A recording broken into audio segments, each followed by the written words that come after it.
இந்த பழனியுடைய அடிவாரத்தில் இருக்கக்கூடிய தண்டபாணி மடத்துக்கு சொந்தமான அந்த நிலத்தை பொறுத்த வரைக்கும் ஏற்கனவே பாத்தீங்கன்னா பலமுறை அந்த இடத்தை ரிஜிஸ்டர் பண்ணக்கூடாது யாருக்கும் அப்படின்னு சொல்லிட்டு பழனி கோயிலுடைய ஜேசி மூலமாக சப் ரிஜிஸ்டர் ஆபீஸ்க்கும் டிஸ்ட்ரிக்ட் ரிஜிஸ்டர் ஆபீஸ்க்கும் பலமுறை கடிதங்கள் வழங்கப்பட்டிருக்குது.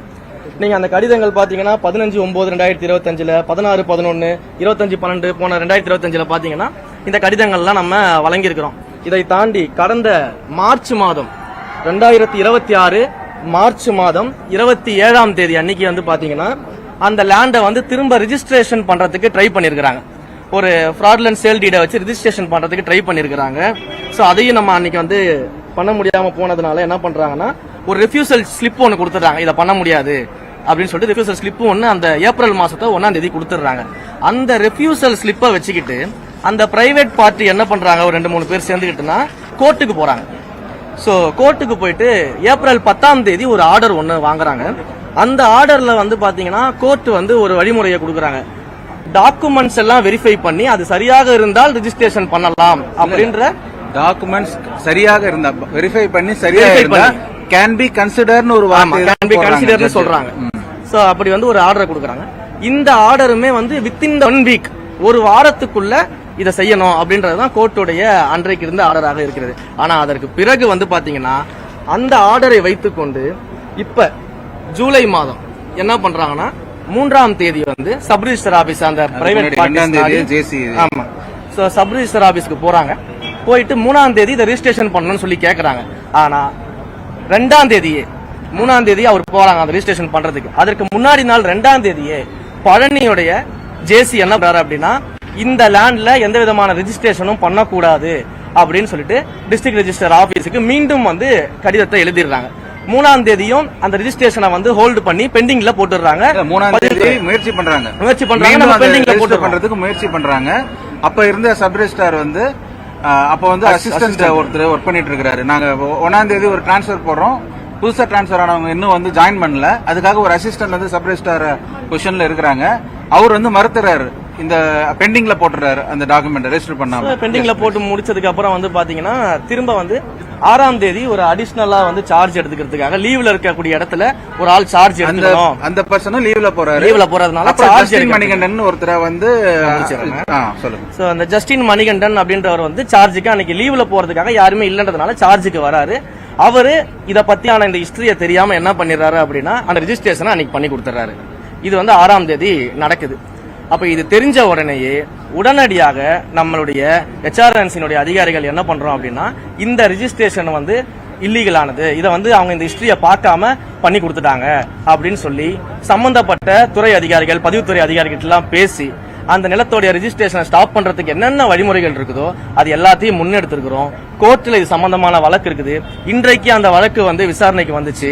விசாரணைக்கு வரும்பொழுது HRNCயும் ஒரு பார்ட்டியாக அவங்க அட்மிட் பண்ணிருக்கிறாங்க. நாளைக்கு மறுபடியும் இந்த கோர்ட்ல கேஸ் வருது. அப்ப இந்த லேண்டை நம்ம திரும்ப ரிட்ரைவ் பண்ண போறோம் அப்படின்றதுல எந்த விதமான சந்தேகமும் யாருக்கும் இங்க தேவை கிடையாது. அதே போல மாண்புமிகு அமைச்சர் அவர்களும் அவர் துறை சார்ந்து அந்த சார் பதிவாளரை உடனடியாக சஸ்பென்ஷன் பண்ணிட்டு நேர்மையான விசாரணைக்கு என்னென்ன செய்ய முடியுமோ அது எல்லாத்தையும் அவரும் அவர் துறை சார்ந்து பண்ணிக்கிட்டு இருக்கிறாரு. இப்படி லைன் பை லைனா ஒவ்வொரு ஆக்ஷன்ஸா நம்ம எடுத்துட்டு இருக்கும்போது, ஏன்னா நாம ஒரு அரசாங்கம் நடத்துறோம், சட்ட ரீதியிலான முறையில நம்ம இந்த விசாரணை நடத்தணும், நடவடிக்கைகள் இருக்கணும்னு சொல்லிட்டு இது ஒவ்வொன்னா நம்ம பண்ணிக்கிட்டு இருக்கும்போது இந்த விசாரணையை என்னன்னே தெரியாம என்ன நடக்குது, அரசாங்கம் என்ன பண்ணுது, இது எதையுமே தெரியாம பொதுவா அமைச்சருடைய உறவினர் இந்த லேண்டை வாங்கிட்டாரு, அமைச்சரோட இதுல கை இருக்குது, அமைச்சருக்கு தெரிஞ்சுதான் இது நடக்குது அப்படின்னு ஒரு பயங்கரமான வன்மத்திலையும் இந்த அரசாங்கத்தின் மேல ஏதாவது ஒரு ஊழல் கரையை நம்ம பண்ணிட மாட்டோமா அப்படிங்கிறதுக்காகவும் எதிர்கட்சிகள் கங்கணம் கட்டிக்கொண்டு வேலை பார்க்கறது நல்லா தெரியுது. நீங்க எவ்வளவு முயற்சி செஞ்சாலும் எங்களுடைய மாண்புமிகு முதலமைச்சர் அவர்கள் சொன்னது போல எங்களுடைய கவர்மெண்ட் கிளீன் கவர்மெண்டா இருக்கும், டிரான்ஸ்பரண்ட் கவர்மெண்டா இருக்கும், கரப்ஷன் ஃப்ரீ கவர்மெண்டா நிச்சயம் இருக்கும். தவறு செஞ்சவங்க யாரா இருந்தாலும் எந்த டிபார்ட்மெண்டா இருந்தாலும் எவ்வளவு பெரிய அதிகாரியாக இருந்தாலும் நிச்சயமாக நடவடிக்கை எடுப்போம். அதற்கான ப்ரொசீஜர்ல தான் நாங்க இருந்துகிட்டு இருக்கிறோம். அந்த விசாரணைகள் நடந்துட்டு இருக்குது. போலீஸ் ஸ்டேஷன்ல FIR ஃபைல் பண்ணியாச்சு. சம்பந்தப்பட்ட சப் ரிஜிஸ்டர் மேலையும் அதே போல இந்த ரிஜிஸ்ட்ரேஷனுக்காக ட்ரை பண்ண அந்த பிரைவேட் பார்ட்டிஸ் மேலையும் FIR ஃபைல் பண்ணி போலீஸ் விசாரணை நடந்துகிட்டு இருக்குது. துறை ரீதியான நடவடிக்கைகளையும் எடுத்துக்கிட்டு இருக்கிறோம். சோ இப்படி எல்லா விஷயங்கள்லயுமே எல்லா இடங்கள்லயுமே மிக நேர்மையாக எங்களுடைய விசாரணை நடந்துகிட்டு இருக்குது. இதற்கு நடுவுல இது போல பொய் புரட்டுகளை பரப்புவர்கள் மேல, குறிப்பாக என்னுடைய உறவினர்னு சொல்லி பொய் புரட்டுகளை நிறைய பேர் பரப்பிட்டு இருக்காங்க பாத்தீங்களா, அவங்க மேல எல்லாமே சட்டப்படி நடவடிக்கை எடுக்கிறதுக்கான முயற்சிகளை நான் முன்னெடுத்திருக்கிறேன். காவல்துறையில புகார் அளிச்சிருக்கிறோம். தொடர்ந்து இது போல செய்யும் வகையில யார் யாரெல்லாம் இப்படி பொய் புரட்டு புகார்களை பரப்பிட்டு இருக்காங்களோ அவங்க மேல நடவடிக்கை எடுக்கப்படும். ஒருவேளை என்னுடைய உறவினர் தான் அந்த 100 கோடி சொத்தை வாங்கினாரு, அவர் தான் 2 கோடி பண்ணிட்டாருன்னு யாராவது நிரூபிச்சு ஆதாரம் இருந்தா காட்ட சொல்லுங்க. அப்படி எந்த ஆதாரமே இல்லாம பொய்யாக புதுசா ஒரு உறவினரை எனக்கே உருவாக்கிட்டு இருக்காங்க. எனக்கே தெரியாது என் உறவினர் இருக்காங்கன்னு சொல்லிட்டு புதுசா ஒரு உறவினர் உருவாக்குறாங்க. கடந்த காலகட்டத்தில் இந்த புதுசா அப்பாக்கள் எல்லாம் உருவாக்கின மாதிரி, அண்ணன்களை பெரியப்பாக்கள் எல்லாம் உருவாக்கின மாதிரி எனக்கு உருவாக்கிட்டு இருக்கிறாங்க. அப்ப எங்களுக்கு யாரை பத்தியும் கவலை கிடையாது. எங்களுக்கு மடியில கனம் இல்லை, வழியில பயம் இல்லை. நாங்க தைரியமா இந்த விஷயத்துல இருக்கிறோம். இன்னொரு விஷயமும் சொல்றேன், கோயில் நிலங்களை பொறுத்த வரைக்கும் 1 இன்ச்சு கூட யாருக்கும் கொடுப்பதற்கு நாங்க தயாரா கிடையாது. கோயில் நிலங்களை பொறுத்த வரைக்கும் இது போன்ற இல்லீகல் ஆக்டிவிட்டீஸ்ல நேர்மையாக, துரிதமாக, சட்டப்படி எல்லா நடவடிக்கையும் எடுக்கப்படும் அப்படிங்கறத இந்த இடத்துல நாங்க தெரிவிச்சுக்கிறோம். இந்த கொஸ்டின் ஆடுது, அந்த பழனி இந்த சர்ச்சை ஓடிட்டு இருக்கும்போது அந்த இணை ஆணையருக்கு கூடுதல் ஆணையரா பதவி உயர்வு கொடுத்ததும் ஒரு சர்ச்சையாக்கப்படுது. அதுதாங்க சொல்றேன். அதுதான் சொல்றேன். அதே மாரிமுத்து தான் 4 தடவை சப் ரிஜிஸ்டருக்கு லெட்டர் எழுதியிருக்காரு. அதே மாரிமுத்து தான் 2ஆம் தேதி சப் ரிஜிஸ்டருக்கு லெட்டர் எழுதியிருக்காரு. அப்புறம் எதன் அடிப்படையில் நீங்க அவரோட ப்ரமோஷன், அவர் ப்ரமோஷன் லிஸ்ட்ல இருக்கிறவர், எதன் அடிப்படையில் அவரோட ப்ரமோஷன் நிப்பாட்டி வைக்கணும்னு நீங்க சொல்றீங்க? அவர் தான் லெட்டரே கொடுத்திருக்காரு 2ஆம் தேதி சப் ரிஜிஸ்டர் ஆபீஸ்க்கும் டிஸ்ட்ரிக்ட் ரிஜிஸ்டர் ஆபீஸ்க்கும் இந்த லேண்ட பத்திரப்பதிவு பண்ணக்கூடாதுன்னு ரிஜிஸ்டர் கொடுத்திருக்காரு.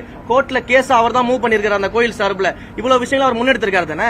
அப்ப இதுல என்ன அவருடைய ரெகுலர் ப்ரமோஷன் கொடுக்கறதுல என்ன பிரச்சனை இருக்குது? இதுக்காக departmental activities, regular promotions, transfers எல்லாத்தையும் ஸ்டாப் பண்ணி வைக்க முடியும். இது என்னங்க, இது நிர்வாக ரீதியாக நடவடிக்கை எடுக்கக்கூடாதா? எதற்கெடுத்தாலும் மொட்டை தலைக்கும் முழங்காலுக்கும் முடிச்சு போறதுன்னு சொல்லுவாங்களா, அந்த வேலையை பார்த்துக்கிட்டு எல்லாருமே கலெக்டரா ரீல் சுத்திக்கிட்டு இருக்கிறதுக்காக டிபார்ட்மெண்ட் வேலையை செய்யாம இருக்க முடியும்? இது அவங்க தான் புரியாம பேசிக்கிட்டு இருக்காங்க எல்லாருமே.